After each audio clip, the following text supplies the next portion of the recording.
پھر اسی طرح آپ دیکھیے کہ استغفار کرنا جسم کے اعضاء کا کفارہ بھی ہے. ہر روز انسان کے 360 جوڑوں پر صدقہ واجب ہو جاتا ہے. یعنی ہر روز جب صبح ہم کرتے ہیں تو ہمارے اوپر صدقہ لازم ہوتا ہے. لیکن ہم میں سے ہر ایک کے پاس اتنے پیسے یا اتنا مال و دولت نہیں ہوتا کہ ہم صدقہ کر سکیں. تو اس کے لیے بہترین حل کیا ہے کہ انسان استغفار کرے, اللہ کی تسبیح کرے, اور 2 رکعت ضحیٰ کی نماز جو ہے, چاشت کی نماز یا اشراق کی نماز جو ہے, وہ جسم کے ہر جوڑ کا صدقہ ہے.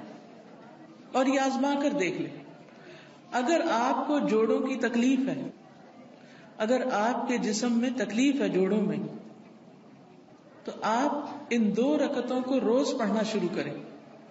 اس کا وقت سورج نکلنے سے تقریباً 15-20 منٹ بعد سے لے کر سورج ڈھلنے کے 15-20 منٹ پہلے تک ہوتا ہے. یعنی ظہر کے وقت جب سورج آتا ہے نا اوپر, تو جب تک وہ زوال سے تقریباً 15-20 منٹ پہلے تک. جیسے اگر 12:15 بجے مثلاً ہے تو زوال ہے تو 11:45 تک یا 11:55 تک آپ پڑھ سکتے ہیں. اور اس میں کیا ہے, 2 رکعتیں عام 2 نفل جیسے پڑھتے ہیں, اس کو اپنے اوپر لازم کر لیں. جب انسان یہ کفارہ ادا کر دیتا ہے تو اس کی گردن آزاد ہو جاتی, وہ اپنی جان کو دوزخ سے چھڑا لیتا ہے.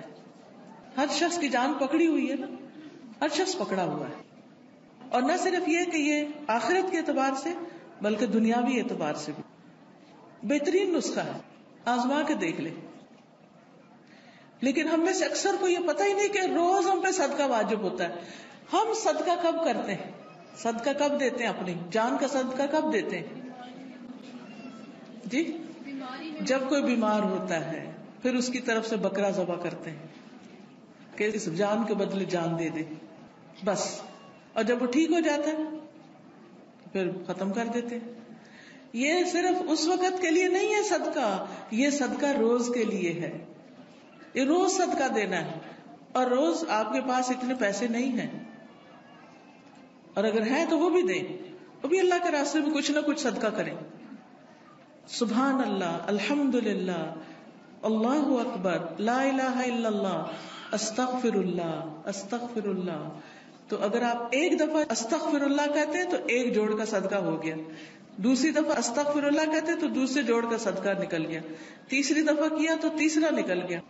تو جتنی دفعہ استغفر اللہ کہیں گے اتنے جوڑوں کا صدقہ ہوتا جائے گا.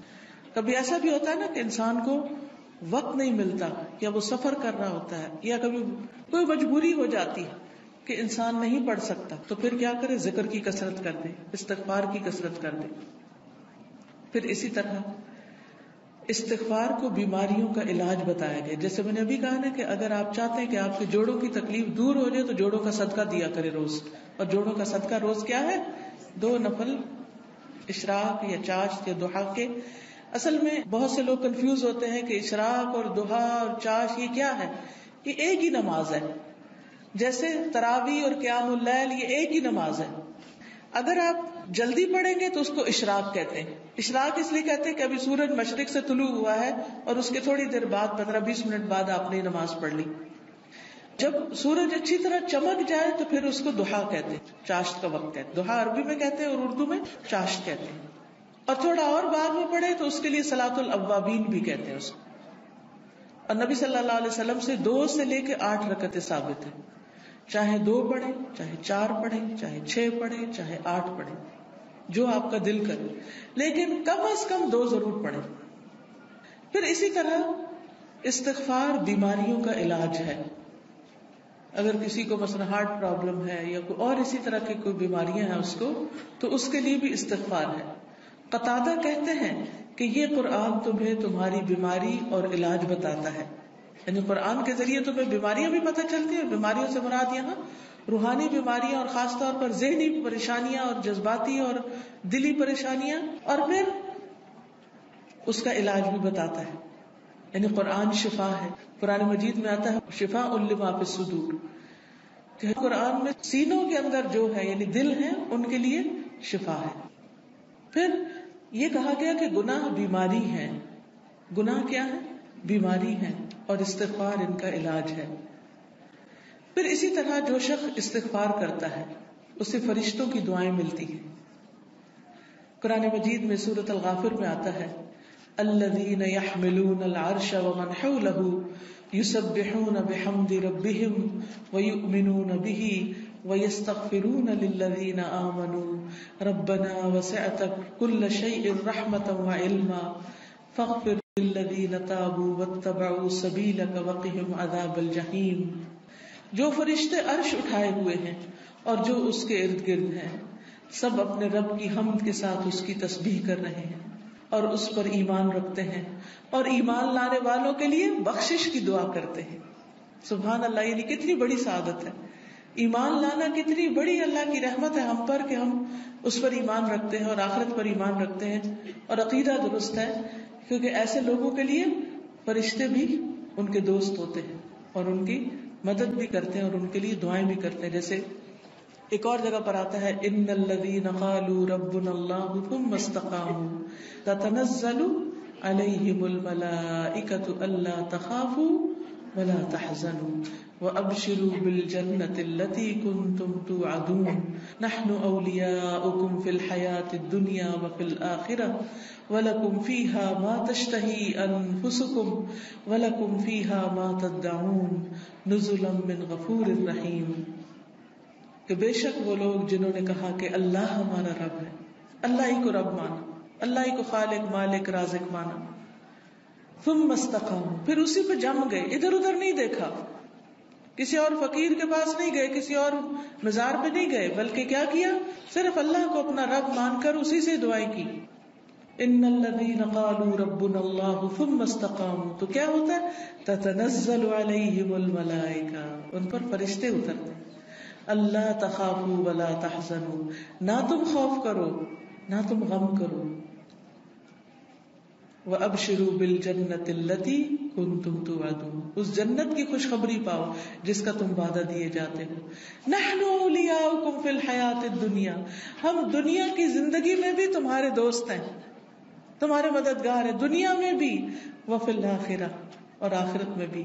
وَلَكُمْ فِيهَا مَا تَشْتَهِي أَنفُسُكُمْ، اور تمہیں وہاں وہ ملے گا جو تمہارے دل چاہیں گے، نفس خواہش کریں گے. وَلَكُمْ فِيهَا مَا تَدَّعُونَ، اور وہاں تمہیں وہ ملے گا جو تم طلب کرو گے، جو بھی مانگو گے مل جائے گا. نُزُلًا مِّنْ غَفُورٍ رَحِيمٍ، یہ مہمانی ہے اس رب کی طرف سے جو غفور الرحیم ہے. تو اس لیے جو شخص ایمان لا کے اللہ کو اپنا رب مان لیتا ہے، اسی کی طرف رجوع کرتا ہے، اسی سے مدد مانگتا ہے، تو اللہ سبحانہ وتعالیٰ اس کو مدد دیتے ہیں اور فرشتوں کے ذریعے بھی اس کی مدد کرتے ہیں. اور ایسے فرشتے جو اللہ کا عرش عظیم اٹھائے ہوئے ہیں وہ ان کے لیے دعائیں کرتے ہیں. اب دیکھیے کہ ہم سب کہتے ہیں، ایک دوسرے سے کہہ رہے تھے میں بہت پریشان ہوں، پلیز میرے لیے دعا کرو، اس کو کہتے ہیں دعا کرو، اس کو کہتے ہیں دعا کرو. لیکن جو لوگ ایمان لا کر اللہ کی طرف رجوع کرتے ہیں، استغفار کرتے ہیں، تو فرشتے بھی ان کے لیے دعائیں شروع کر دیتے. تو جن کے لیے فرشتے دعائیں کریں ان کو پھر کسی دعا کی کمی. پھر آپ دیکھیں ایک اور کام، بلکہ آپ ہی سے پوچھوں گی کون سا ہے وہ کام جس کی وجہ سے فرشتے کیا زمین کی ساری مخلوق دعائیں کرتی ہے، مچھلیاں بھی سمندر میں اور چیونٹیاں بھی زمین میں. کس کس کو پتا ہے؟ سب کو نہیں پتا، سب کو پتا ہونا چاہیے. ٹھیک ہے، وہ کس کے لیے؟ جو لوگوں کو خیر کی بات سکھائے، اچھی باتیں لوگوں کو بتائے، قرآن و حدیث کی تعلیم دے، سیکھے اور سکھائے. ایک جگہ پر سیکھنے والے کے لیے بھی آتا ہے. طالب علم کے لیے کیا خوشخبری ہے؟ فرشتے کیا کرتے ہیں طالب علم کے لیے؟ اپنے پر بچھاتے ہیں، تواضع سے اس کی رسپیکٹ کرتے ہیں. اور ایک اور میں آتا ہے یعنی اس کے اوپر سایہ کرتے ہیں. کتنی بڑی خوشخبری. پھر اس سے اچھا کوئی کام ہو سکتا ہے کہ ہم بھی ایسی مجلسوں میں شریک ہوں، ایسی جگہوں پر جائیں جہاں سیکھنے سکھانے کا کام ہوتا ہے. خود بھی سیکھیں، دوسروں کو بھی سکھائیں، دوسروں کے بھی کام آئیں. جب آپ یہ کام شروع کریں گے تو فرشتے آپ کے لیے دعائیں شروع کر دیں گے، مچھلیاں آپ کے لیے دعائیں شروع کر دیں گی، چیونٹیاں آپ کے لیے دعائیں کریں گی. اور آپ کو پتا ہے کہ جب چیونٹی بھی دعا کرتی ہے تو اللہ تعالیٰ سنتا ہے. ایک دفعہ حضرت سلیمان علیہ السلام اپنے لشکر کے ساتھ نکلے کہ بارش کی دعا کریں. تو آگے گئے تو دیکھا کہ ایک چونٹی اپنی پیٹھ کے بل لیٹی ہوئی ہے اور اپنے ہاتھ اوپر کیے ہوئے ہیں, اللہ سے دعا کر رہی ہے کہ یا اللہ تو پانی برسا تاکہ ہماری پیاس ختم ہو, یعنی ہم سیراب ہوں. تو حضرت سلیمان اپنے لشکر کو لے کے واپس چلے گئے کہ اللہ نے اس چونٹی کی دعا سن لی ہے. تو پرندے بھی, درندے بھی, چونٹیاں بھی, یہ سب دعائیں کرتے ہیں. تو اگر آپ دین سیکھنے اور سکھانے کے کام میں لگ جائیں گے اور اس کے لیے وقت نکالیں گے تو دنیا اور آخرت کی برکتیں نصیب ہوں گی, اور آپ کے دل میں ابھی خواہش ہوگی اللہ اس کو پورا کر دے گا. آپ کی ضرورتیں پوری ہونے لگے گی, آپ کے مسائل حل ہونے لگے گی, آپ کے دل کو راحت اور سکون ملے گا جو دنیا کی کسی اور چیز میں نہیں. اگر اچھے کپڑے پہننے سے سکون ملتا تو جو لوگ ہر وقت برانڈیڈ کلوتھس پہنتے ہیں, یعنی برانڈ کے کپڑے پہنتے ہیں, عام کپڑے نہیں پہنتے, پھر انہیں سب سے زیادہ خوشحال ہونا چاہیے تھا, ہے نا. اگر خوشی بڑے گھروں میں رہنے سے ملتی تو جو لوگ بڑے بڑے گھر بنائے ہوئے ہیں دنیا میں وہ سب سے زیادہ خوشحال ہونے چاہیے تھے. لیکن آپ دیکھیں کہ دنیا کے ایسے ممالک جہاں پر لوگوں کو ہر سہولت میسر ہے, اگر وہ خود کماتے نہیں تو گورنمنٹ ان کو وظیفہ دیتی ہے, گھر دیتی ہے, ان کے بچوں کی تعلیم کا انتظام کرتی ہے, فری میڈیکل سپورٹ ملتی ہے, لیکن اس کے باوجود وہ خودکشیاں کرتے ہیں. کسی چیز کی کمی نہیں مگر دل خوش نہیں, دل میں راحت نہیں, دل میں سکون نہیں. اور اس کے برعکس وہ صحابہ جو پیٹ پر 3 پتھر باندھ کے کام کرتے تھے, ان کے دلوں میں خوشی تھی, سکون تھا, اطمینان تھا. فقر و فاقے کی وجہ سے بھی ان کے دلوں کا اطمینان اور سکون نہیں گیا. آج اگر ہمیں تھوڑی سی بھی کمی ہو تو ہم پریشان ہو جاتے ہیں, کسی بھی چیز کی کمی لگتے تو ہم پریشان ہو جاتے ہیں, یا پتہ نہیں کیا بنے گا, کیا ہوگا ہمارا. تو جو شخص اللہ کے راستے پر نکل آتا ہے فرشتے اس کے لیے دعا کرتے ہیں. فرمایا جو فرشتے عرش اٹھائے ہوئے ہیں اور جو اس کے ارد گرد ہیں سب اپنے رب کی حمد کے ساتھ اس کی تسبیح کرتے ہیں اور اس پر ایمان رکھتے ہیں. ایمان والوں کے لیے بخشش طلب کرتے ہیں اور کہتے ہیں اے ہمارے رب تو نے اپنی رحمت اور علم سے ہر چیز کا احاطہ کر رکھا ہے, لہٰذا جن لوگوں نے توبہ کی اور تیری راہ کی پیروی کی تو انہیں بخش دے اور دوزخ کے عذاب سے بچا لے. یہ فرشتوں کی دعائیں ہیں, لیکن یہ دعا کس کے لیے کرتے ہیں؟ توبہ کرنے والوں کے لیے, استغفار کرنے والوں کے لیے. پھر آخرت میں استغفار کرنے والوں کے درجات بلند ہوں گے. صرف اپنے لیے نہیں, اگر کوئی اپنے ماں باپ کے لیے بھی استغفار کرتا ہے, ان کی بخشش کی دعا کرتا ہے تو ان کے درجے بھی بلند ہوتے ہیں. مسند احمد کی روایت میں آتا ہے رسول اللہ صلی اللہ علیہ وسلم نے فرمایا بے شک اللہ عز و جل جنت میں ایک نیک آدمی کے درجات کو بلند کرتا ہے تو وہ پوچھتا ہے کہ اے میرے رب میرے یہ درجات کہاں سے بلند ہوئے؟ اللہ تعالیٰ فرماتا ہے تیرے حق میں تیری اولاد کی استغفار کی وجہ سے, کہ تیرے پیچھے تیرے بچے تیرے لیے بخشش مانگ رہے ہیں. کیا ہم سب اپنے والدین کے لیے روز بخشش کی دعا کرتے؟ تو پھر ہم اپنی اولاد سے کیا توقع رکھتے ہیں کہ وہ ہمارے لیے کرے؟ ہاں, جو لوگ نماز پابندی سے پڑھتے ہیں وہ ضرور کرتے ہیں. کیسے؟ ربنا اغفر لی ولوالدی وللمؤمنین یوم یقوم الحساب. بس ضرورت اس چیز کی ہے کہ ہم توجہ کے ساتھ کو دعا پڑھیں, یہ نہیں کہ دھیان کہیں اور, ربنا اغفر لی ولوالدی وللمؤمنین یوم یقوم الحساب, جلدی نہ, آہستہ آہستہ اور مانگ کے اللہ سے. اللہ ہمیں اس کی توفیق عطا فرمائے اور ہمارے بچوں کو ہمارے حق میں صدقہ جاریہ بنائے. پھر اسی طرح جن لوگوں کے نامہ اعمال میں استغفار زیادہ ہوگا وہ بہت خوش ہوں گے, انہیں نہایت خوشی نصیب ہوگی. نبی صلی اللہ علیہ وسلم نے فرمایا جو شخص یہ بات پسند کرتا ہے کہ اس کا نامہ اعمال اسے خوش کر دے, یعنی وہ اپنی کتاب دیکھے اور خوش ہو جائے, تو اسے چاہیے کہ وہ کثرت سے استغفار کیا کرے, کیونکہ اس سے کیا ہوگا, ساری وہ چیزیں مٹ جائیں گی جو اس کے لیے پریشانی کا باعث ہوں گی. مثلا آپ کچھ لکھتے ہیں اور لکھنے میں غلطی ہو جاتی ہے, پھر آپ کیا کرتے ہیں, اس کو اریز کرتے ہیں. کبھی کیا کرتے ہیں, اوپر وائٹر لگا دیتے, تو استغفار کا مطلب ہوتا ہے ڈھانپ دینا، یعنی غلطیاں نظر نہ آئیں. ہم سب غلطیاں کرتے ہیں، لیکن استغفار کرتے ہیں تو جو غلطیاں وہ مٹتی چلی جاتی، ختم ہوتی چلی جاتی، اور نامہ اعمال بہترین ہوتا جاتا ہے. اور قیامت کے دن انسان اپنا نامہ اعمال دیکھے گا تو اس میں بس اچھائیاں ہی اچھائیاں ہوں گی، کیونکہ برائیاں تو ساری توبہ سے صاف ہو گئی. تو اس وقت انسان کتنا خوش ہوگا. مثلاً آپ کی ٹیچر آپ کو پرچہ واپس کرے اور 100/100 نمبر ہوں تو آپ کی خوشی کا کیا ٹھکانا ہوگا؟ بہت زیادہ خوش ہوں گے کہ میرا تو ایک بھی نمبر نہیں کٹا، سارے ہی ادھر ہیں، کوئی ریڈ نشان نہیں ہے، کوئی کاٹا نہیں ہے. تو سوچئے قیامت کے دن اگر آپ دیکھیں کہ آپ کی کوئی غلطی اس میں نظر ہی نہیں آ رہی، سب صاف مٹ گئی، ڈھانپ دی گئی، تو خوشی کا کیا عالم ہوگا. کیونکہ سب سے زیادہ تو پریشانی اسی بات سے ہوتی ہے نا کہ پتہ نہیں وہاں جائیں گے تو کیا نظر آئے گا اور اس پہ شرمندگی نہ ہو زیادہ. پھر اسی طرح عبداللہ بن بصر کی روایت ہے کہ نبی صلی اللہ علیہ وسلم نے فرمایا، مبارک ہو اس کو جو اپنے نامہ اعمال میں کثرت سے استغفار پائے، کہ بہت زیادہ استغفار ہے اس میں. پھر اسی طرح استغفار جنت میں داخلے کا ذریعہ ہے. اللہ تعالیٰ فرماتے ہیں، یا ایھا الذین آمنوا توبوا الی اللہ توبۃ نصوحا عسى ربکم ان یکفر عنکم سیئاتکم وَيُدْخِلَكُمْ جَنَّاتٍ تَجْرِي مِن تَحْتِهَا الْأَنْهَارُ. اے لوگو جو ایمان لائے ہو، اللہ کی طرف توبہ کرو، خالص توبہ، سچی توبہ، پکی توبہ، صحیح والی توبہ. قریب ہے کہ تمہارا رب تم سے تمہاری برائیاں دور کر دے اور تمہیں ایسے باغوں میں داخل کرے جن کے نیچے نہریں بہتی ہوں.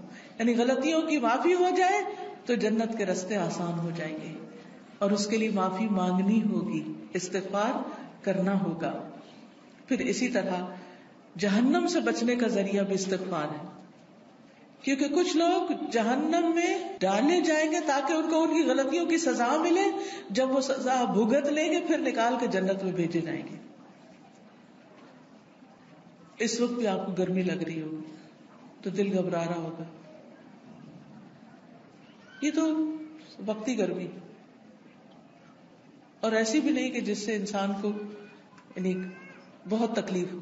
ٹھیک ہے انکمفرٹیبل ہوتا ہے انسان، وہ الگ بات ہے، لیکن اس میں بھی انسان کیا چاہتا ہے کہ فوراً ہوا میں نکلے، تازہ ہوا میں، اور فریش ہو. کہاں آگ میں ہو انسان.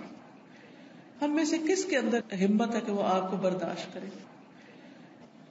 کیا کسی کمرے میں، کسی گھر میں، کسی جگہ آگ لگی ہوئی ہو، آپ اس کے اندر جانا پسند کریں گے؟ دور سے بھاگیں گے، دھواں دیکھ کے بھی اس طرف نہیں جائیں گے کہ کہیں وہ آگ پھیل کے مجھ تک نہ آ جائے. تو قیامت کے دن ہم میں سے کوئی بھی نہیں جانا چاہے گا. اور اس کا طریقہ کیا ہے؟ پھر ہم دنیا میں ہی کثرت سے استغفار کر لیں، دنیا میں ہی معافی مانگ لیں تاکہ جہنم میں جانے سے بچ جائیں. اور اگر معافی نہیں مانگتے تو لا الہ الا اللہ پڑھنے کی وجہ سے جنت میں تو انشاءاللہ جائیں گے، لیکن سزا بھگت، اور وہ سزا بہت سخت ہے، اور نہیں پتا کہ کتنے عرصے کے لیے مل جائے، کیونکہ ہر ایک کی جیل کا وقت جو ہے مخصوص ہوتا ہے. رسول اللہ صلی اللہ علیہ وسلم نے فرمایا، اے عورتوں کے گروہ، عورتوں سے خطاب ہے ہم سب سے، اے عورتوں کے گروہ صدقہ کرتی رہا کرو اور کثرت سے استغفار کرتی رہا کرو، کیونکہ میں نے دوزخ میں جانے والوں میں سے زیادہ تر عورتوں کو دیکھا ہے. دوزخ کی اکثر آبادی عورتوں پر مشتمل ہے. ان عورتوں میں سے ایک عقل مند عورت نے عرض کیا کہ ہماری کثرت سے دوزخ میں جانے کی وجہ کیا ہے؟ عورتیں کیوں زیادہ ہوں گی جہنم میں؟ آپ نے فرمایا، تم لعنت کثرت سے کرتی، دوسروں کو برا بھلا کثرت سے کرتی، گالی گلوچ، اس کو برا بھلا کہہ، اس کی غیبت کر، اس کے اوپر الزام لگا، یہ کر وہ کر، یعنی غلط چیزوں میں زبان کا استعمال ہونا، اور اپنے خامند کی ناشکری کرتی، اس کا کوئی احسان یاد نہیں رکھتی، اس کی کوئی اچھائی یاد نہیں رہتی. دیکھیے کوئی انسان کتنا بھی برا ہو لیکن اس میں بھی کوئی نہ کوئی اچھائی ہوتی ہے. تو اگر کسی میں 99 غلطیاں ہیں اور ایک اچھی چیز ہے تو کیا کرنا چاہیے؟ اس کی اچھائی کو یاد کر کے اس کا شکریہ ادا کرنا چاہیے، اس کے ساتھ احسان کرنا چاہیے، اس کی تعریف کر دینی چاہیے کہ ہاں فلاں میں یہ اچھائی ہے.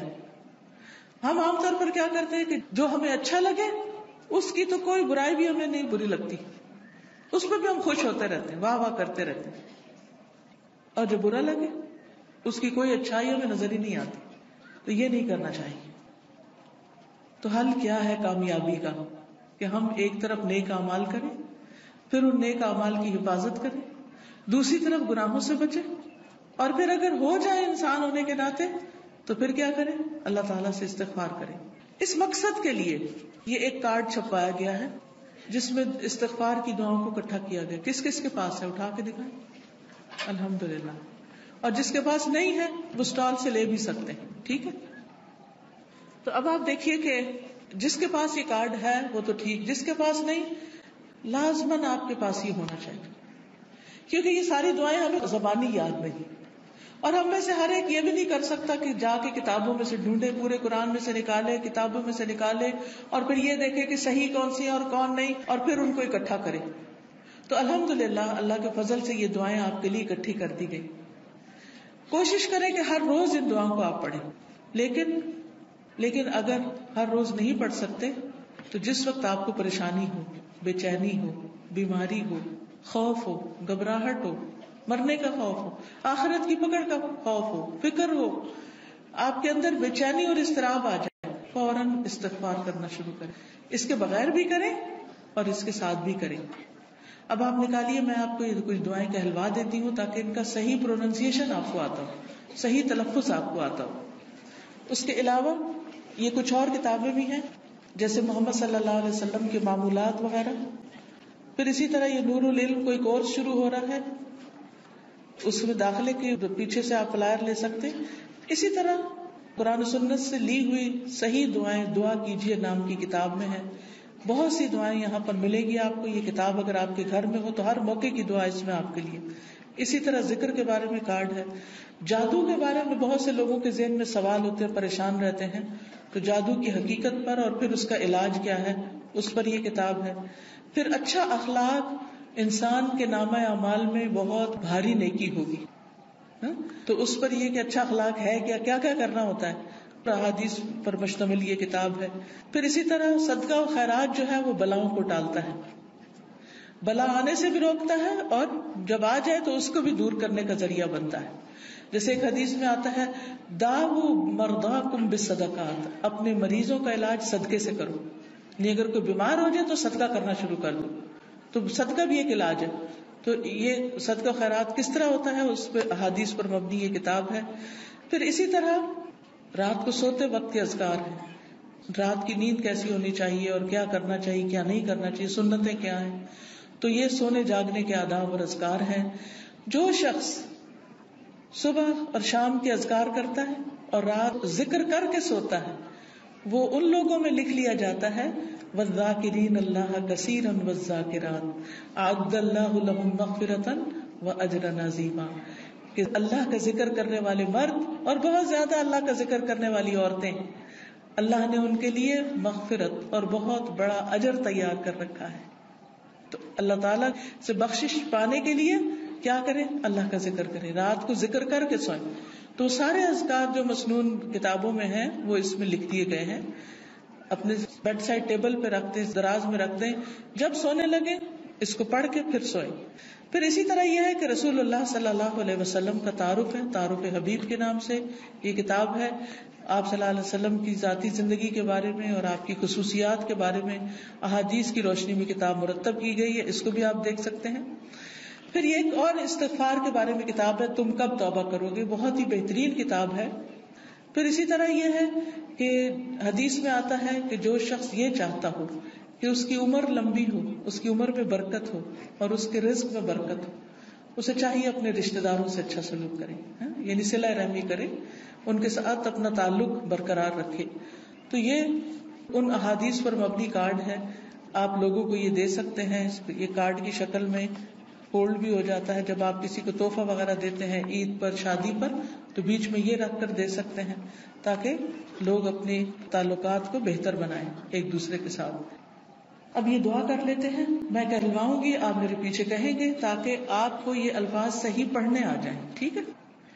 اور ساتھ ساتھ آپ اس طرح پڑھیں گے کہ جیسے آپ دعا مانگ رہے ہیں، ٹھیک ہے؟ ایک وقت میں دونوں کام، الفاظ کی درست ادائیگی بھی اور اس کے ساتھ ساتھ دعا مانگنا بھی. سبحان اللہ والحمد للہ ولا الہ الا اللہ واللہ اکبر ولا حول ولا قوة الا باللہ العلی العظیم. اللهم صل على محمد وعلى آل محمد كما صليت على إبراهيم وعلى آل إبراهيم إنك حميد مجيد. اللهم بارك على محمد وعلى آل محمد كما باركت على إبراهيم وعلى آل إبراهيم إنك حميد مجيد. اللهم اغفر لي ذنبي رب أذنبت فاغفر لي رب اغفر لي خطيئتي يوم الدين رب اغفر وارحم وأنت خير الراحمين ربنا اغفر لي ولوالدي وللمؤمنين يوم يقوم الحساب.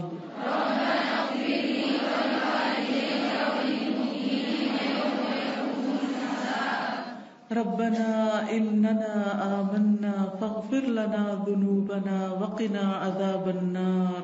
ربنا